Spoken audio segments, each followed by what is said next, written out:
Ada tunjuk dan petik. Ya, jadi dari awal proses pendaftaran sampai itu pengumuman itu saya tidak melanggar.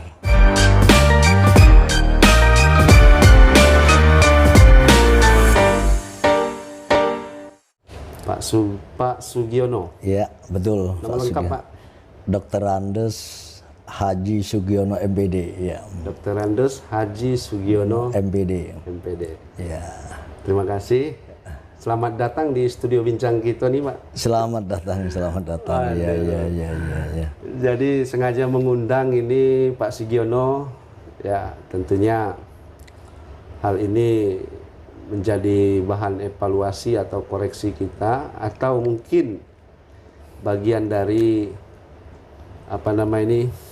semacam dikatakan klarifikasi atau memang mengcounter isu yang sedang beredar hari ini, pastinya Pak Sugiono ya. Ya. Di mana Pak Sugiono ini pemirsa selaku Kepala Sekolah SMA 8 Kota Jambi, di mana beberapa hari ini viralnya dicopot. Iya. Nanti kita berbincang-bincang ini dengan Pak Sugiono ini, Pak Sugiono ya. Iya.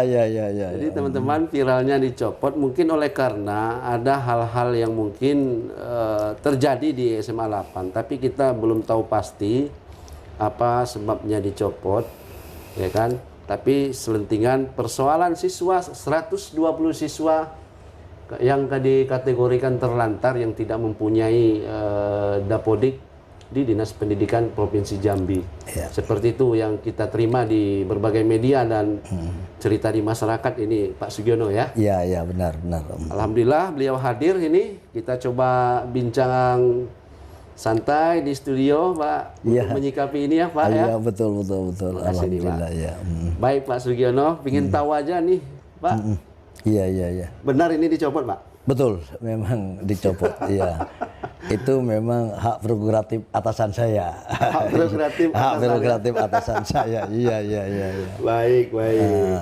Tapi ingin tahu ini Pak, dicopot ini kan tentu nggak sembarang mencopot Pak, walaupun memang hanya soal jabatan.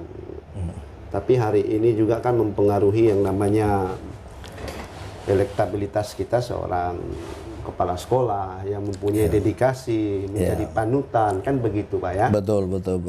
Mungkin alasan dicopot ini ingin tahu sedikit ceritanya Pak Sugiono. Ya, alasan dicopot ini dikarenakan bahwa melanggar jumlah daya tampung siswa. Melanggar daya tampung siswa. Iya. Artinya? Ya, artinya begini, kalau itu BBDB kan ada juknis. Ada tunjuk dan petik. Ya, jadi dari awal proses pendaftaran sampai itu pengumuman itu saya tidak melanggar karena ngikuti juknis. Dari proses awal pendaftaran sampai pengumuman tidak melanggar juknis. Tidak melanggar juknis. Iya. Nah hari ini yang jadi persoalan itu adalah setelah pengumuman itu ada pola mutasi. Pola mutasi? Iya, pindah sekolah. Nah, di situ dituntut ada dapodik, ada surat pindah. Artinya pola mutasi ini kemarin ditampung dulu semua atau bagaimana Pak? Ya, bukan begitu. Ini kan pola mutasi ini tidak hanya saja sebenarnya hanya SMA 8. Jadi pola ini menyeluruh. Cuman mungkin SMA 8 ini ya mungkin oleh yang di atas, barangkali oleh gimana begitu, itulah yang terjadi. Akhirnya berisiko ya. Iya, begitu. Ya. Tapi ngomong-ngomong ini Pak Sugiono, yang kami tahu ya Pak Sugiono itu orangnya gimana ya, cekatan dalam hal mengentaskan soal pendidikan yang mungkin masyarakat sangat membutuhkan itu, ya kan? Dimana setiap memasuki penerimaan siswa baru, ya kan, mulai kocak-kacir warga dan masyarakat ini, ya kan, masuk SMA sana, masuk SMA sana, ya kan, 1, 2, 3, 4. Terkadang mereka masuk itu tak tembus, kadang-kadang itu, ya kan, tidak diterima karena ada beberapa alasan. Satu, zona, ya kan, zona itu berarti lingkungan lah ya. Kedua, prestasi. Ketiga, terakhir itu pasti bahasanya penuh Pak, kuota. Sehingga masyarakat ini bingung kadang-kadang memasukkan anak sekolahnya di mana Pak. Tapi uniknya di Jambi, di kota Jambi ini ada salah satu SMA, itulah SMA 8 yang mau pimpin ini Pak. Pokoknya dari mana siswa yang tidak terima tadi bisa masuk di SMA 8 itu salut kita Pak. Seperti nggak tahu ya gimana, tapi tetap bisa cukup ruangan dan bangku itu yang kita lihat Bapak bisa melakukan itu. Itu gimana itu Pak? Ya memang keluaran itu 13 lokal yang keluar kemarin. Sekarang itu hanya nerima itu 10 lokal. 10 lokal. Berarti ada 3 lokal yang kosong. Nah itu. Kemudian kedua, memang bahwa di permen diatur bahwa itu 36 per kelas. Itu. 36 per kelas. Iya. Ya kalau memang dimulai start bahwa pembenahan itu dimulai tahun depan tidak berbuat lagi, ya mulai sekarang harus startnya ya 12 lokal. 12 lokal. Ya dengan... nanti tahun depannya 12 lokal, tahun depannya lagi adalah 12 lokal, sehingga itu kan jumlahnya ya bisa sesuai yang diinginkan oleh pemerintah begitu. Iya. Ya kalau misalkan bahwa itu harus 27 lokal paling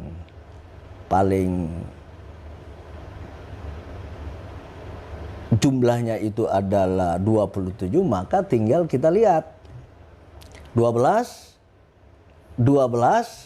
berarti sisanya itulah. Nah, begitu. Cuman uniknya juga gitu. Gimana Pak? Situasi kondisi ketika itu memang ya anak bangsa itu kan memang sangat banyak tidak tertampung. Hiruk pikuknya ini situasi kondisi sekolah ke sana kemari tidak diterima, kemudian ya memang banyak unjuk rasa dan sebagainya. Memang saya akui bahwa itu saya terima. Setelah di kemana-mana. Setelah itu, setelah demo-demo dan sebagainya, ini maksud saya bahwa ya tujuan Bapak saya nerima ini supaya menenangkan dan tidak terlalu demo-demo lagi, begitulah kira-kira, ya kan? Satu menenangkan ya. Iya. Tapi kedua bahwa memang di dalam konstitusi Undang-Undang Dasar 45 itu memang terutama di dalam pembukaan itu adalah salah satu tujuan negara, salah satunya itu mencerdaskan kehidupan bangsa. Iya. Kemudian diperkuat bahwa pasal 31 di Undang-Undang Dasar 45 dikatakan bahwa setiap warga negara berhak untuk mendapatkan pendidikan yang layak. Ya, ini pendidikan yang layak ini. Nah, oleh karena itu ini harus disikapi secara serius karena ini di Undang-Undang Dasar 45. Nah, kemudian yang tidak kalah pentingnya adalah memang wajib belajar.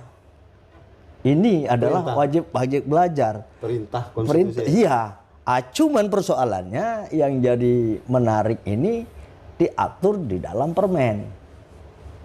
Nah, saya menyikapi persoalan ini, jadi pemikiran saya ini lebih tinggi mana kedudukan undang-undang sistem pendidikan nasional dengan permen. Ya, kalau melihat dari sisi itu barangkali ya lebih kuat undang-undang sistem pendidikan. Itu kalau menurut pemikiran saya. Kemudian di dalam sistem pendidikan nasional nomor 20 tahun 2003 itu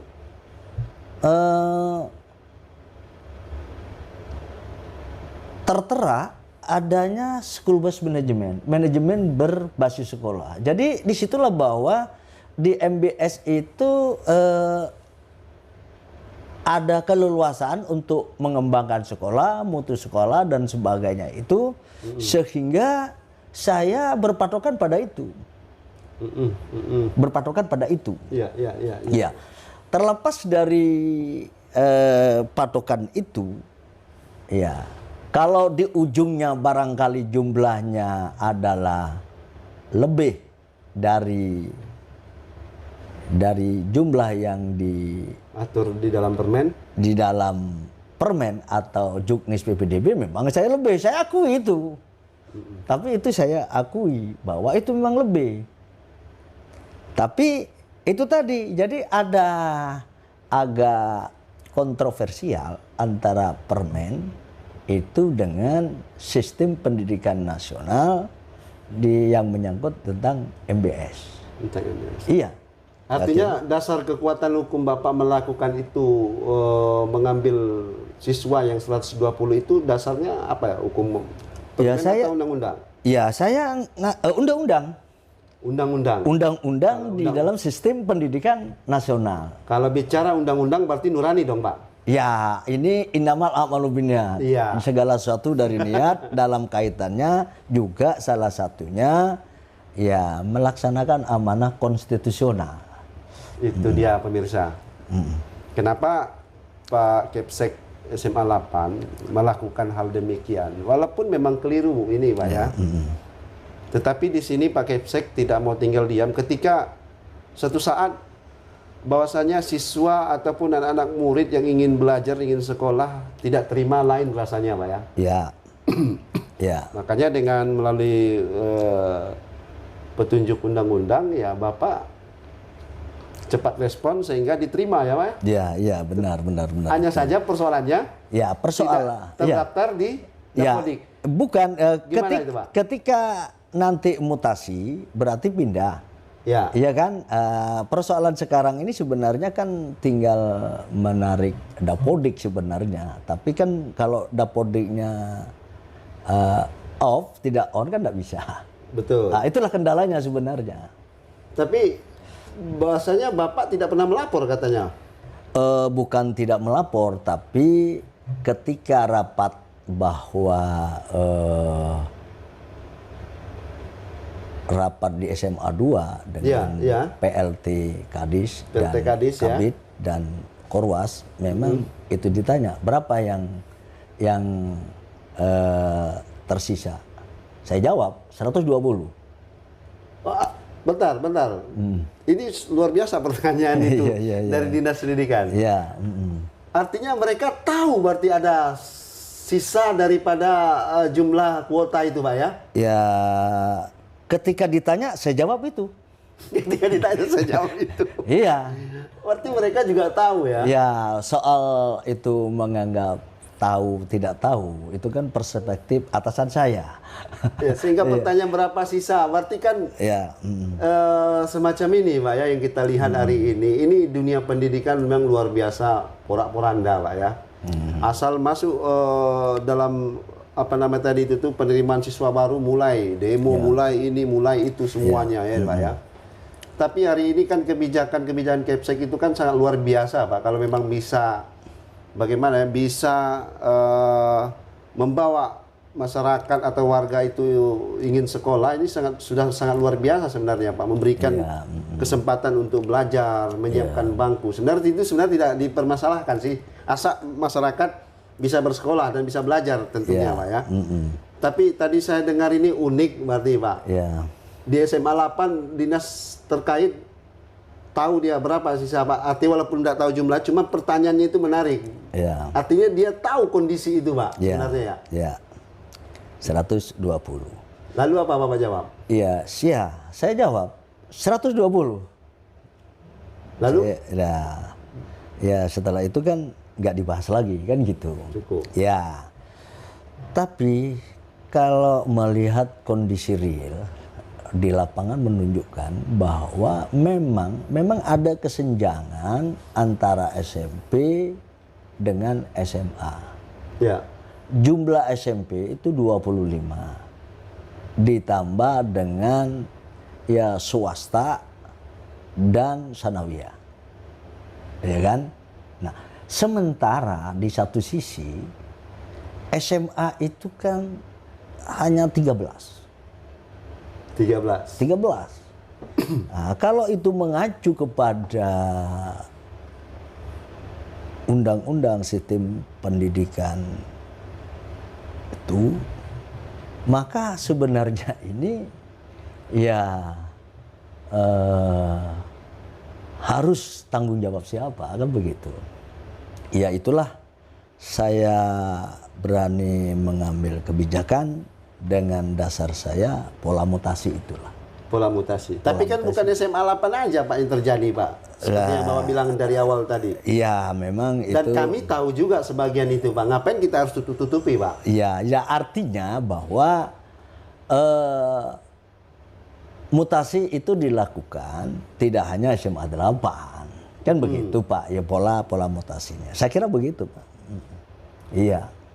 Berapa sisa-sisa Pak yang Bapak ketahui Pak di SMA-SMA lain? Bapak 120. Ya. SMA lain yang Bapak ketahui? Wah, saya nggak tahu itu persoalannya itu. Iya kan gitu. Jadi nggak bisa itu dikarang-karang berapa jumlahnya dan sebagainya, kan begitu. Baik Pak. Iya. Artinya cukup jelas tadi apa yang menjadi perbincangan kita. Cuman hari ini yang mau saya tanyakan lagi Pak, setelah ini terjadi blunder bias kemana-mana, tentu yang menjadi persoalan kan anak didik yang sudah duduk di SMA 8 dan sudah ikut belajar Pak. Nasibnya nggak tahu lagi nih apa ini Pak. Kemarin orang tuanya sempat unjuk rasa di dinas pendidikan seperti beri pemberitaan ataupun informasi yang kita dengar Pak ya. Ini persoalan nasibnya Pak ya. Kira-kira menurut pandangan Bapak apa ini Pak? Saya berharap dan bermohon bahwa yang 120 itu tetap di SMA 8. Tetap di SMA 8? Iya, dan itu sebenarnya bukan kelas siluman. Kelas yang saya terima ketika itu saya jadi kepala sekolah, saya terima. Cuman persoalannya kan masih dalam proses pengurusan Dapodik. Kedua, ketika sudah PBDB selesai, saya sudah menginstruksikan kepada Humas SMA 8 untuk rapat. Nah ini untuk rapat ini 2 kali nggak jadi-jadi. Nah di mana benturannya pun itu kita tidak tahu.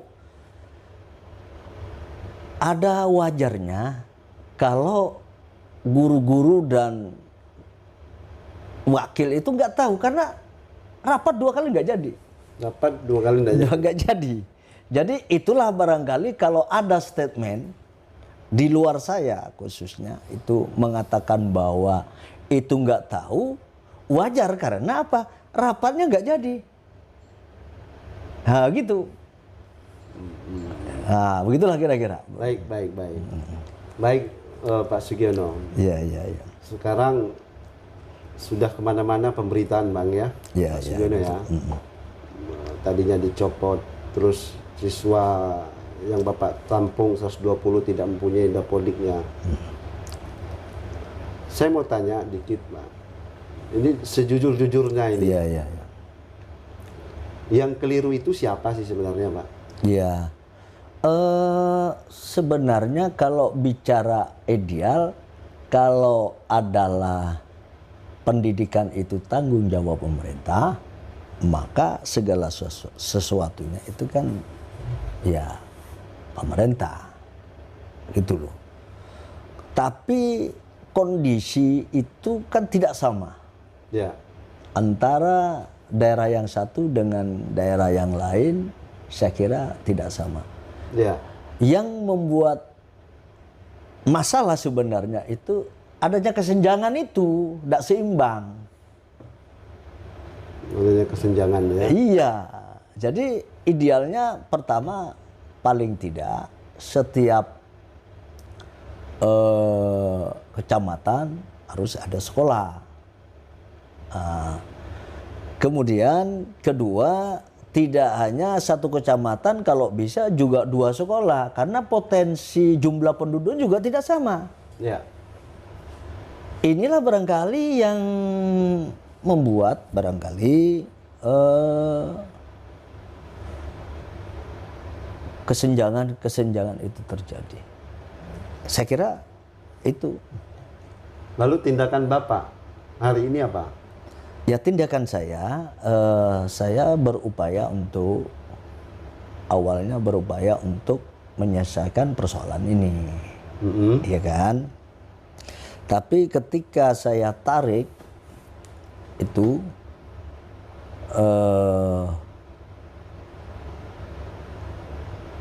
Dapodik, kemudian saya serahkan ke operator saya menjawabnya, Pak, itu ditutup. Oke, sebentar.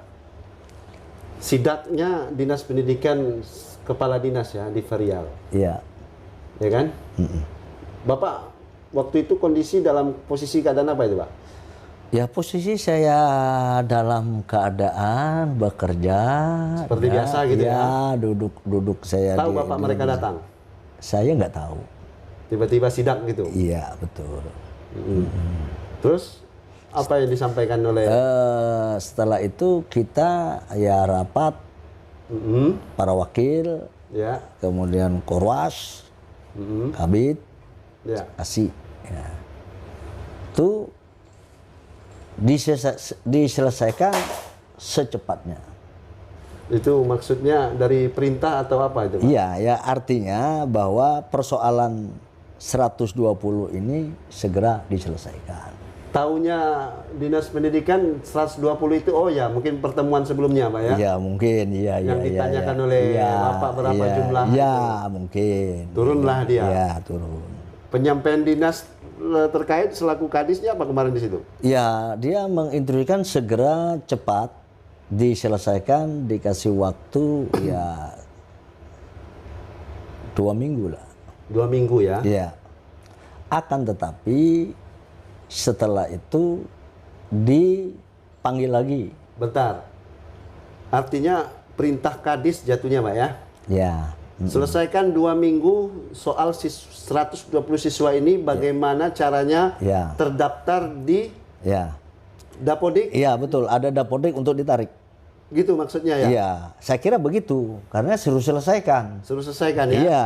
Artinya Bapak sadar bahwasanya mereka belum terdaftar ini, Pak ya? Iya. Maka Bukan begitu. Artinya secara Dapodiknya kan sedang diproses. Ya. Cuman sekolah itu sudah menerima. Iya. Menerima. Berarti dan belajar di SMA 8. Oh gitu. Iya. Artinya sudah sah belajar mereka sebenarnya, Pak ya? Iya, betul. Cuman di dinasnya. Ya, di dinas ketika itu saya tanya kepada operatornya, enggak bisa, Pak, karena di situ begitu. Itu setelah Bapak sidak, setelah dinas sidak, Bapak tanya? Ya, ketika itu kan dia menginstruksikan, suruh cepat selesai. Iya. Saya sanggupi, iya, Pak. Terus Bapak koordinasi langsung ke dinas? Bukan koordinasi ke dinas, kan tinggal narik saja. Oh, tinggal narik. Iya, apa artinya Dapodiknya itu kan tinggal narik. Pikir Bapak tinggal narik aja, ternyata Iya. belum. Di situ masih, tidak bisa narik. Berarti barang itu tidak bergerak. Dikunci ya? Ya, dikunci. Setelah begitu, hari Jumat mendadak juga perintah lisan dari pembina pengawas. Ya. Itu saya datang untuk apa? Mm. Kata beliau mengatakan darurat, saya berubah pikiran. Nah, maksudnya berubah pikiran ini gimana begitu kan itu. Nah, setelah begitu ya pas hari apa itu kemarin tuh datang lagi Pak Kabid diperintah kepala dinas bawa surat pemberhentian. Nah, gitulah kira-kira kronologisnya. Surat pemberhentian dari jabatan. Jabatan. Dicopot akhirnya. Copot. Tapi katanya informasi hanya sementara, Pak. Benar nggak tuh? Ya menurut SK-nya pemberhentian sementara gitu. Pemberhentian sementara ya, Pak ya. Iya. Baik. Iya. Oh, makasih banyak ini Pak Sugiono ya. Cukup puas kita mendengarnya. Artinya ini kan tentu masih kita tanda tanya dalam hal apa yang sudah terjadi yang kita lihat hari ini, Pak Sugiono ya. Iya. Ini benang kusutnya belum ketemu nih sebenarnya, Pak. Karena kenapa? Yang kita lihat ini kan kemarin pihak dinas merasa benar dalam keadaan sidak. Hari ini Bapak ngobrol dengan saya, ini bahasa Bapak seperti ini kan. Artinya dua-duanya belum ketemu titik terangnya. Tapi yang pastinya Pak Sugiono, apa yang Bapak lakukan itu bagi kami ini Pak sebenarnya sudah sangat luar biasa Pak. Ya kan? Karena di mana lagi siswa-siswa atau masyarakat yang ingin bersekolah itu ditampung Pak kalau nggak ada langkah-langkah seperti ini yang dilakukan. Karena walaupun bermain mata pastinya yang penting anak belajar dulu kan gitu Pak. Iya. Kan itu Pak ya? Iya benar. Nah ini harusnya pemerintah juga tolong Pak Gubernur, tolong disikapi Pak Gubernur ya. Kami mohon soal pendidikan ini sangat riskan, sangat fatal. Oke Pak, cukup Iya, Pak. terima kasih. Tapi nggak apa-apa dicopot ini Pak ya? Hah? Ya itu kan hak prerogatif atasan saya. Iya. Jadi saya nggak bisa menyentuh ranah itu. Saya selaku bawahan ya tetap harus loyalitas. Harus loyalitas. Loyalitas. Oke, baik Pak. Iya. Ada pesan-pesan Pak kira-kira Pak? Ya pesan-pesan satu, mudah-mudahan masalah ini cepat selesai. Kedua, kita juga memperhatikan aspek psikologis anak. Ini sangat mahal karena akan mempengaruhi pertumbuhan dan perkembangan belajar. Oleh karena itu barangkali ya dengan adanya kejadian ini barangkali ya mungkin ini sebagai pembelajaran bagi saya, bagi masyarakat khususnya sehingga betul-betul tahu bahwa pendidikan itu tidak mudah. Ya, itu Pak. Betul. Ya. Yang lain? Kedua, ya barangkali fasilitas-fasilitas penambahan infrastruktur kalau memang memungkinkan untuk dibangun, ya dibangun supaya tidak terjadi kesenjangan-kesenjangan. Inilah, ya kan? Ya saya pun menyadari bahwa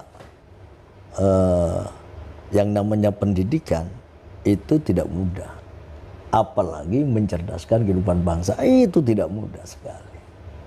Betul. Ya, kompleks sekali. Ya, terima kasih itu Mas. Ya. Baik. Iya. Itu dia pemirsa. Semoga ini menjadi edukasi buat kita semua. Dan apa yang sudah diceritakan oleh Pak Sugiono, inilah kondisinya. Ya Pak ya? Ya, betul. Dan kita tidak bisa berbuat apa-apa. Tapi keinginan kuat Pak Sugiono pada intinya bagaimana siswa 120 itu tetap belajar di SMA 8. Begitu Pak ya? Iya. Itu Pak ya? Iya, harapan saya. Baik Pak, waktunya. Terima kasih nih. Iya, oke, terima kasih. Assalamualaikum.